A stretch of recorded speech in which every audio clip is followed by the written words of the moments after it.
Dear student, system model के बारे में ये कंटिन्यूअस लेक्चर हम ले रहे हैं और आज के लेक्चर में हम इंक्रीमेंटल मॉडल के बारे में पढ़ने वाले हैं। इससे पिछले लेक्चर में हमने वाटरफॉल मॉडल के बारे में जिक्र किया था, रैट मॉडल के बारे में पढ़े थे और स्पाइरल मॉडल के बारे में और वी मॉडल के बारे में हम पढ़ चुके हैं। टोटल 4 मॉडल हम है ना 4 मॉडल हम पढ़ चुके हैं। आज ये 5वां मॉडल है। इसके बाद भी 3 मॉडल और रह जाएंगे जो हम डे टू डे के क्लास में डिस्कस आपसे करेंगे। ठीक है, चलिए आज का लेक्चर हम स्टार्ट करते हैं।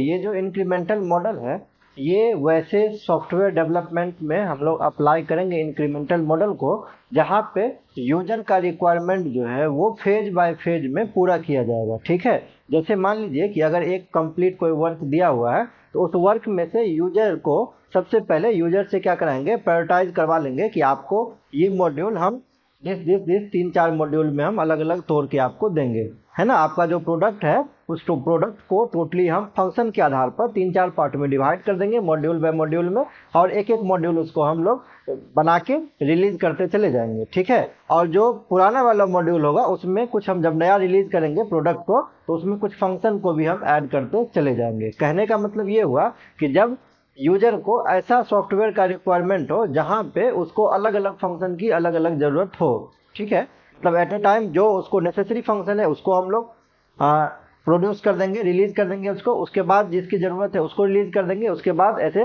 सो ऑन हम काम करते चले जाएंगे। तो ये इंक्रीमेंटल मॉडल है। क्लियर? तो इंक्रीमेंटल मॉडल में एक ही बार में पूरे प्रोडक्ट का डेवलपमेंट या पूरे प्रोजेक्ट का डेवलपमेंट नहीं होता है, पार्ट बाय पार्ट में होता है और यूजर को हम पार्ट बाय पार्ट में डिलीवर भी करते रहते हैं। ठीक है, कुछ पॉइंट बोर्ड पे लिखे हैं, हम आपको 1 बाय 1 समझाते हैं। इसमें से सबसे पहला देखिए क्या लिखे हैं कि ये एक प्रोसेस है ना, सॉफ्टवेयर डेवलपमेंट का प्रोसेस है जिसमें requirement divided into multiple stand alone modules of the software development cycle.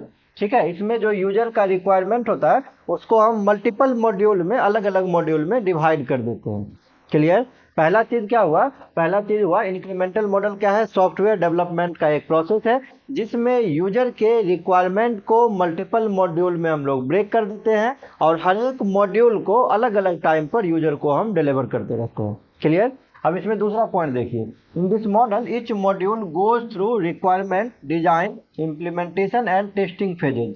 जैसा कि आप यहाँ देख सकते हैं ये यूजर का रिक्वायरमेंट है, ये इसका डायग्राम की हम बात कर रहे हैं इंक्रीमेंटल मॉडल का, तो ये रिक्वायरमेंट है। अब रिक्वायरमेंट को हम 3 पार्ट में तोड़ दिए हैं, ये बिल्ड 1, बिल्ड 2, बिल्ड 3, मतलब 3 अलग अलग मॉड्यूल में तोड़ दिए हैं और तीनों ही मॉडल है ना, तीनों ही मॉड्यूल आपका डिजाइन एंड डेवलपमेंट से गुजरेगा, टेस्टिंग से गुजरेगा और इम्प्लीमेंटेशन से गुजरेगा। ठीक है, तीनों ही मॉड्यूल। अगर हम 4 पार्ट में तोड़ेंगे तो चारों पार्ट है ना, चारों मॉड्यूल ये 3 प्रोसेस से आपका यह यूं कहे कि 3 फेज से होके आपका गुजरेगा। ठीक है, या यूं कह लें कि 4 फेज से ये होके गुजरेगा आपका। ठीक है, तो ये दूसरा पॉइंट है। तीसरा है every subsequent release of the module add function to the previous release. कहने का मतलब जब इम्प्लीमेंटेशन करेंगे तो यहाँ पे मॉड्यूल 1 रिलीज हो जाएगा। ठीक है, मॉड्यूल 1 रिलीज हो गया, फिर ये दूसरा काम करेंगे तो यहाँ से मॉड्यूल 2 रिलीज होगा ना, ये मॉड्यूल 2 रिलीज होगा यहाँ से, और जब भी मॉड्यूल 1 रिलीज होगा है ना, रिलीज होने के बाद इसमें अपडेशन का काम चलते रहेगा। जब मॉड्यूल 2 रिलीज होगा तो यहाँ पे कुछ फंक्शन को हम ऐड ऑन भी कर देंगे। ठीक है, कुछ फंक्शन को ऐड ऑन कर देंगे, या कुछ एरर यहाँ पे अकर हो रहा है तो उस एरर को हम लोग रिमूव भी कर देंगे। तो ये अपडेशन वाला जो प्रोसेस है ये आपका कंटिन्यू चलता रहेगा, तब तक चलता रहेगा जब तक कि फाइनल सॉफ्टवेयर आपका पूरा प्रोडक्ट बन के तैयार नहीं हो जाता है, तब तक आपका ये प्रोसेस चलता रहेगा। वही लास्ट पॉइंट है आपका, this process continues until the complete system achieve, मतलब ये प्रोसेस आपका कंटिन्यू चलता तब तक रहेगा जब तक कि ये फाइनल प्रोडक्ट आपका बनके तैयार नहीं हो जाता है। क्लियर है? इसको नोट कर लीजिए सबसे पहले। अब देखिए यहाँ पे इंक्रीमेंटल मॉडल के फेजेस के बारे में हम डिस्कस करें तो टोटल 4 फेजेस इंक्रीमेंटल मॉडल में होता है। पहला है रिक्वायरमेंट एनालिसिस, आप फिगर में भी देख चुके हैं पीछे, रिक्वायरमेंट एनालिसिस पहला है, दूसरा है डिजाइन एंड डेवलपमेंट, तीसरा है टेस्टिंग और चौथा है इम्प्लीमेंटेशन। तो रिक्वायरमेंट एनालिसिस के अंदर में हम लोग क्या करते हैं, प्रोडक्ट में क्या यूजर का रिक्वायरमेंट है इसको आइडेंटिफाई करते हैं। इसको आइडेंटिफाई करने के बाद उसके लिए है ना, उस पर्टिकुलर प्रॉब्लम के लिए क्या सॉल्यूशन हो सकता है और सॉल्यूशन में से बेस्ट सॉल्यूशन क्या होगा उसको हम लोग पिक आउट करते हैं। तो कौन ये पिक आउट करेगा, जो एनालिस्ट मार्केट में जो एक्सपर्टीज है जिनका, है ना, उस टीम के द्वारा हम लोग प्रॉब्लम को सॉल्व करवाते हैं और बेस्ट सॉल्यूशन को उसमें से पिक करते हैं। वही बात हम यहाँ पे लिखे हुए हैं, इन this phase the product analysis expertise identify the requirement. सबसे पहले जो एक्सपर्टीज होंगे उस एरिया के, उससे हम लोग क्या करेंगे, उस पर्टिकुलर सॉफ्टवेयर के अंदर में क्या प्रॉब्लम डोमेन है उसको हम लोग सबसे पहले आइडेंटिफाई करेंगे। And the system function requirement are understood by the requirement analysis team. और क्या उसमें सिस्टम में रिक्वायरमेंट है in terms of hardware, in terms of software, in terms of technical, है ना। टेक्निकल कहने का मतलब स्टाफ्स की बात करेंगे, डेटाबेसेस की बात करेंगे, उसको सबसे पहले समझा जाता है किसके द्वारा, जो एक्सपर्टीज है जिनका उस फील्ड में, उसके द्वारा उस चीज़ को समझा जाता है। फिर है to develop the software under the incremental model, this phase perform a critical role, है ना। ये क्रिटिकल रोल इसलिए कह रहा है कि ये फेज इंपॉर्टेंट रोल प्ले करता है। अगर आप रिक्वायरमेंट को ठीक ढंग से नहीं समझ पाएंगे, यूजर के रिक्वायरमेंट को, तो प्रोडक्ट भी आपका बेहतर नहीं बनेगा, क्योंकि अगर रिक्वायरमेंट ही क्लियर नहीं होगा तो फिर आप डिजाइनिंग में क्या करेंगे, या प्रोडक्ट बना के आप यूजर को क्या देंगे, है ना। इसलिए ये फेज जो है ये सबसे इंपॉर्टेंट फेज है आपका रिक्वायरमेंट एनालिसिस। दूसरा है डिजाइन एंड डेवलपमेंट। डिजाइन और डेवलपमेंट के अंदर में हम लोग डिजाइनिंग की बात करेंगे। In this phase the design of the system functionality and development method are finished with success.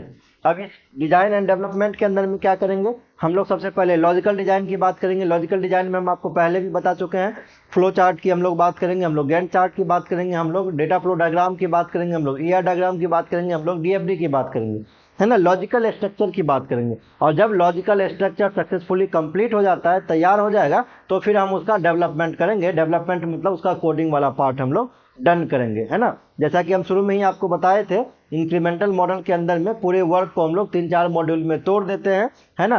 तो डिजाइन एंड डेवलपमेंट भी अलग अलग मॉड्यूल के लिए आपको हर एक बार परफॉर्म करना होगा, ठीक है। सबसे पहले उसका लॉजिकल डिजाइन तैयार करना होगा, फिर से उसका कोडिंग को भी परफॉर्म करना होगा, जिसको हम लोग डेवलपमेंट वर्क बोलते हैं, ठीक। तीसरा नंबर है आपका टेस्टिंग। टेस्टिंग के अंदर में क्या करेंगे हम लोग, हर एक मॉड्यूल को चेक करेंगे कि वो एरर फ्री है कि नहीं है, ठीक है। तो इसको हम लोग यूनिट टेस्टिंग करेंगे, जब मॉड्यूल बाय मॉड्यूल टेस्ट करेंगे। जब पूरा वर्क आपका कंप्लीट हो जाएगा तो फिर हम लोग फाइनल टेस्टिंग करेंगे, जिसको हम लोग इंटीग्रेशन टेस्टिंग कहते हैं। तो बेसिकली कहने का मतलब ये हुआ कि टेस्टिंग के अंदर में हम लोग क्या करते हैं, एरर फ्री अपने प्रोडक्ट को बनाते हैं, एरर को या, है ना, बग को हम लोग चेक करते हैं और उसको डिबग कर देते हैं। क्लियर है। चौथा फेज है आपका इम्प्लीमेंटेशन। इम्प्लीमेंटेशन के अंदर में क्या करेंगे, यूजर का जहां एक्चुअल साइट है वहां पे प्रोडक्ट को इंस्टॉल कर देंगे, ठीक है। और इंस्टॉल ही नहीं करेंगे, टाइम टू टाइम उसमें हम लोग इन्हांस भी करेंगे, अपग्रेडेशन का भी काम करेंगे, मेंटेनेंस का भी काम करेंगे। तो ये है आपका इंटीग्रेशन। क्लियर। जो SDLC का, है ना, फेजेस था, सेम फेजेस सारे मॉडल में भी आ रहा है, बस थोड़ा बहुत कुछ इंक्रीमेंट उसमें हो रहा है, या कुछ फंक्शन को यहाँ से डिक्रीमेंट। मतलब बेसिक जो कॉन्सेप्ट है इंटीग्रेशन का हो, या टेस्टिंग का हो, या मेंटेनेंस का हो, है ना, या सिस्टम डिजाइन का हो, या सिस्टम एनालिसिस का हो, सब सारा ही सेम है, ठीक है। बस उसमें कुछ चीज़ को ऐड ऑन करते गया है और नाम दे दिया है उसका मॉडल का, अलग अलग मॉडल का, ठीक है। तो अलग अलग जितने भी मॉडल है सबका कुछ एडवांटेज है, सबका कुछ डिसएडवांटेज है। क्लियर है, इसको नोट कीजिए आप। नेक्स्ट इसमें है When we use this model, इस इंक्रीमेंटल मॉडल को हम किस केस में यूज करेंगे, कौन से सॉफ्टवेयर के ऊपर में हम इसको इम्प्लीमेंट करेंगे, कैसा सॉफ्टवेयर डेवलपमेंट आएगा जहाँ पे हमको इंक्रीमेंटल मॉडल यूज करना होगा। तो 3-4 पॉइंट हम यहाँ पे लिखे हैं। उसमें पहला पॉइंट ये कहता है कि जब यूजर का रिक्वायरमेंट सुपीरियर होगा, उसको बेस्ट क्वालिटी का प्रोडक्ट चाहिए होगा, तब हम लोग इंक्रीमेंटल मॉडल यूज करेंगे। ऐसा क्यों, ऐसा इसलिए क्योंकि इंक्रीमेंटल मॉडल में हम लोग क्या करते हैं, पूरे प्रोडक्ट को हम लोग मॉड्यूल बाय मॉड्यूल में डिवाइड कर देते हैं। और जब एक मॉड्यूल, है ना, छोटे छोटे काम को हम लोग करेंगे तो काम आपका बेस्ट होगा, भले ही वो लेंदी होगा, टाइम ज़्यादा उसमें लग जाएगा, वो अलग केस है, लेकिन प्रोडक्ट आपका सुपीरियर बन के तैयार होगा, 100% एरर फ्री बन के आपका तैयार होगा। क्लियर। तो ये पहला पॉइंट है, जब यूजर का रिक्वायरमेंट सुपीरियर होगा उस केस में हम लोग इंक्रीमेंटल मॉडल को लगाएंगे। जब आपका प्रोजेक्ट डेवलपमेंट का शेड्यूल लेंथी होगा, काफ़ी लंबे ड्यूरेशन तक आपका प्रोजेक्ट डेवलपमेंट चलने वाला है, तो उस केस में आप लोग इंक्रीमेंटल मॉडल को लगाएंगे। या उस केस में भी आप लगा सकते हैं जब आपका जो सॉफ्टवेयर टीम है, जो डेवलपमेंट टीम है, वो उस पर्टिकुलर लैंग्वेज के ऊपर में, जिसके ऊपर वो प्रोडक्ट बन रहा है, वो स्किल्ड नहीं है, या उसको ठीक से ट्रेनिंग प्रोवाइड नहीं किया गया है, तो उस केस में हम लोग लगाएंगे इंक्रीमेंटल मॉडल को। ऐसा क्यों, आप कहेंगे सर ट्रेनिंग प्रोवाइड किया ही नहीं गया है, तो वो फिर प्रोडक्ट का डेवलपमेंट कैसे करेगा।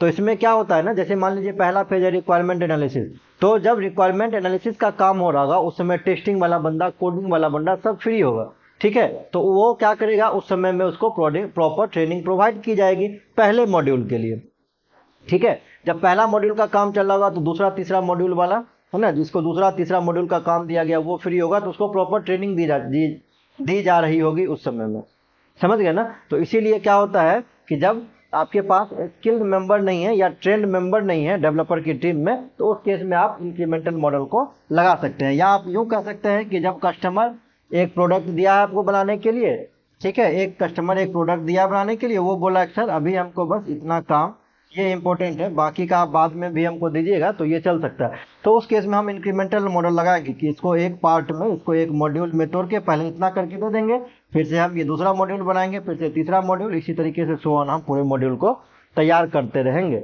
ठीक है। तो ये 4 केसेस है जहाँ पे हम इंक्रीमेंटल मॉडल को यूज कर सकते हैं। अब आइए इसके एडवांटेज की बात करते हैं। पहला है errors are easy to recognise, है ना, एरर इसमें हैंडलिंग आसानी से हो जाता है। इसलिए आसानी से हो जाएगा क्योंकि ये अलग अलग मॉड्यूल में ब्रेक किया हुआ है, ठीक है। प्रोजेक्ट लंबा चलने वाला है तो टाइम ड्यूरेशन यहाँ पे कुछ वैसा बाउंडेशन होता नहीं है, समझ गए ना, इसीलिए एरर को हम लोग इजीली फाइंड आउट कर सकते हैं। दूसरा नंबर है easier to test and debug, मतलब डिबग मतलब होता है एरर फ्री, है ना, एरर को हटाना, रिमूव एरर, एरर फ्री करना। तो टेस्ट एंड डिबग इजियर होता है, इसलिए इजियर होगा क्योंकि अभी हम आपको क्या बताया, जैसे 3 पार्ट में तोड़ रहे थे तो ये 3 बार डेवलपमेंट का काम हो रहा था, 3 बार टेस्टिंग भी हो रहा था। अभी जो पीछे फिगर हम बता रहे थे ये 3 फिगर बन रहा था, 3 अलग अलग बार का टेस्टिंग का काम या एरर का हैंडल करने का काम हो रहा था, तो इसलिए ये इजियर होता है। The client gets important functionality earlier, कहने का मतलब यूजर का जो तुरंत का काम है उसको जो अर्लियर रिक्वायरमेंट है वो सबसे पहले डिलीवर हो जाता है, बाद में जैसे जैसे प्रायोरिटाइज करते रहेगा वैसे वैसे मॉड्यूल का डेवलपमेंट होता रहेगा। तो ये एडवांटेज है। नेक्स्ट आइए डिसएडवांटेज पे हम आते हैं। नीड फॉर गुड प्लानिंग, जब भी आप ऐसा काम करेंगे तो आपको प्लानिंग भी तैयार करना पड़ेगा कि यो सबसे पहला प्रायोरिटी पे कौन सा पार्ट है, सबसे पहले प्रायोरिटी पे कौन से मॉड्यूल को रखें, तो इसका प्लानिंग भी आपको ज़बरदस्त करना होगा, अच्छा प्लानिंग करना होगा। अगर आप प्लानिंग नहीं करेंगे तो फिर टाइम में कहीं ना कहीं आपका, है ना, टाइम ज़्यादा लग जाएगा और आपका सॉफ्टवेयर डेवलपमेंट जो है वो फेल हो जाएगा। हम आपको पहले ही क्लास में बताए हुए थे, आज के समय में करीब 93 से 94% प्रोजेक्ट बनना शुरू तो होता है लेकिन वो फेल हो जाता है ड्यू टू सर्टेन रीजन, ठीक है ना। टाइम का प्रॉब्लम आ सकता है या स्पेस का प्रॉब्लम आ सकता है या कॉस्टिंग का प्रॉब्लम आ सकता है, इसी के कारण प्रोजेक्ट आपका फेल होता है। हम पहले लेक्चर में आपको ये सारा चीज़ डिस्कस कर चुके हैं। नेक्स्ट नंबर है टोटल कॉस्ट इज हाई है। कॉस्ट तो हाई होगा ही क्योंकि डेवलपमेंट क्या है आपका, लेंदी शेड्यूल है, लंबा टाइम तक खींचने वाला है, तो इसीलिए आपका प्रोजेक्ट का कॉस्ट भी हाई हो जाएगा। Well defined module interfaces are needed, ठीक है। इसका मतलब क्या हुआ कि इसमें जैसे अलग अलग मॉड्यूल हम लोग बना रहे हैं तो मॉड्यूल भी आपको उसका जो इंटरफेस है हर एक मॉड्यूल का वो भी, है ना, अच्छा आपको गुड इंटरफेस आपको बनाना होगा, ठीक है। तो ये आपका डिसएडवांटेज के तौर पे होगा। डिसएडवांटेज इसलिए होगा क्योंकि ये भी आपके लिए एक चैलेंजेज हो जाएगा, ठीक है। तो ये आपका था कि एडवांटेज क्या होता है, डिसएडवांटेज क्या होता है और किस केस में हम इस इंक्रीमेंटल मॉडल को यूज करेंगे। सबसे पहले आप इसको पूरे टॉपिक को आप नोट कर लीजिए। आप चलते चलते मैं वीडियो अगर आपको अच्छा लग रहा है तो प्लीज़ चैनल को लाइक एंड सब्सक्राइब जरूर करके जाएं। मिलते हैं नेक्स्ट वीडियो में। Thank you.